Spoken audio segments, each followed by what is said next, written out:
All right, so breaking news. The Dallas Cowboys made a move during our lunch breaks today. So Osa Odighizuwa and the Cowboys have reached an agreement, 4 years, $80 million, $58 million guaranteed, and $20 million due at signing. All right, so what does this mean? Cowboys avoid having to use the franchise tag on Osa, so that is a really good thing because that $25 million franchise tag would have hit the cap this year in a year where Dallas is struggling with the cap. We all know the moves they can make to create more cap space, but being realistic, there are still some restrictions on what they can and can't do to navigate this cap. All right, so good thing they didn't just add a $25 million cap charge to this salary cap that they're struggling with so heavily.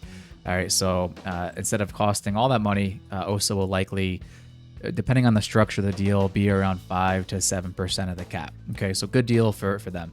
And it's a steal.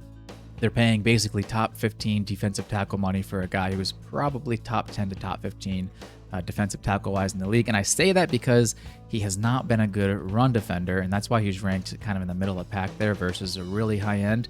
He was the premier defensive tackle, 3 technique in this free agency period solely due to his pass rushing skill set. He's never, according to PFF, ranked higher than 36 in run defense as an interior defensive lineman. All right, and you can check out the stats here on the screen. So he's not really great at run defense. Now, if you give him a solid 1 technique to play beside, maybe that improves his play. And you know what? I guarantee you it probably does improve his play. To me personally, and I'm sure I'll get a lot of dislikes on YouTube for this. That's cool. You can throw rotten eggs at me, whatever. That's cool. The signing for Osa to me is, there's a couple of ways you can look at it here, okay? They kind of had to do it because they have no depth at defensive tackle right now. They basically have him and Mozzie Smith. We know Mozzie hasn't been great in his time here in Dallas. So, okay, you don't really have any bodies, so you have to do it. For me, I think the Cowboys are in a 1 to 2 year rebuild, especially on the defensive side of the ball. I think with the new coaching staff coming in, the team and the situation they're in now, they basically have needs just all over the roster. There's maybe 2 positions where you can look at and say, they're okay there. And one of them's kicker, all right? So they have needs everywhere. I personally want to blow up this interior defensive line and kind of start fresh, all right? I'm sick of getting pounded. What did he say? Yeah, that sounded bad. Whoops. I'm sick of this defense getting pounded, this run defense getting pounded. And Osa's been part of that problem in the interior, and one of the reasons why they've been getting destroyed in the run year after year after year, okay? I'm looking at free agency, okay, and obviously you have to have guys that want to come play for you. You've got to negotiate the contract with the agent. You got to win the negotiations versus other teams, okay? But guys like BJ Hill, he was in 2024 16th against the run as far as interior defensive linemen go. He's affordable, according to PFF's estimated salary. Same thing, Robert Spillane, linebacker for the Raiders. Is he going to leave the Raiders? I don't know.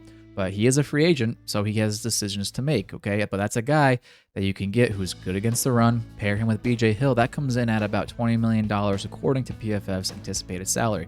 So you can get 2 guys who are good against the run versus just Osa, who's really, really, really good against the pass, but is bad against the run. Now, it's risky because if you don't sign Osa now, he hits free agency, his price tag probably goes up, okay? And the Cowboys, they got to steal her. They got a really good deal on Osa. All right, it's a very good contract for them. But I kind of compare it to when you're at the superstore, the supermarket, and you're shopping. Okay, you see something on sale. You see those chocolate chip cookies. You weren't gonna get them. You didn't go to the supermarket to buy them, but they're on sale. Better get them.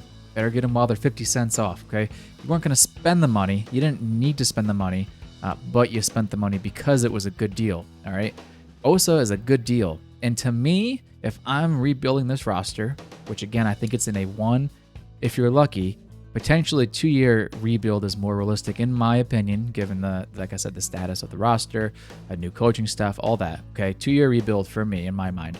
I'm starting fresh on the interior.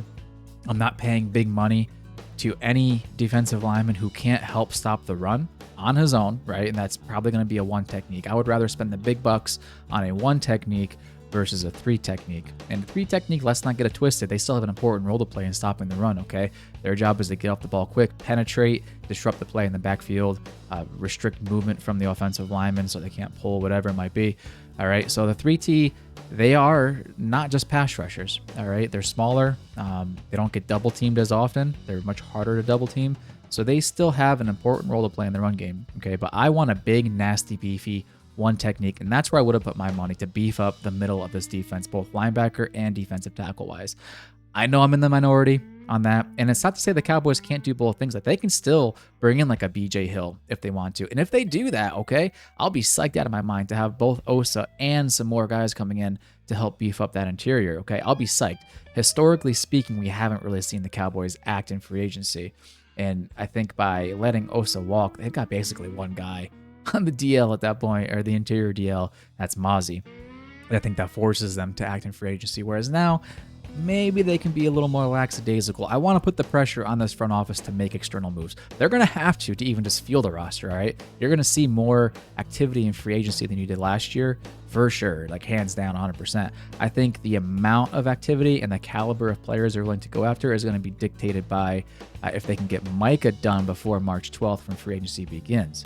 All right, that frees up a buttload of cash they can go and spend in free agency. Also interested to see if they restructure Dak and CD. Those are big money creators, I guess you could say, as far as the cap goes. So all these things in play.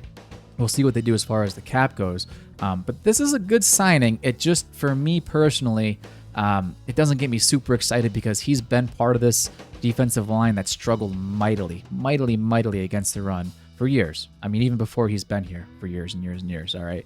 And I just want to see them beef up the interior. This draft has a very deep defense. It's very deep at the defensive line, especially interior. All right, this is a really good draft to start to rebuild that interior. Still want to make some moves in free agency outside of just bringing Osa back. I want to bring in some guys who don't play around, some grown men, some beefy boys who can dominate that line of scrimmage and help stop the run. If you guys disagree with me, that's fine. Let me know what you think in the comments below. Thanks for watching. I'll catch you later.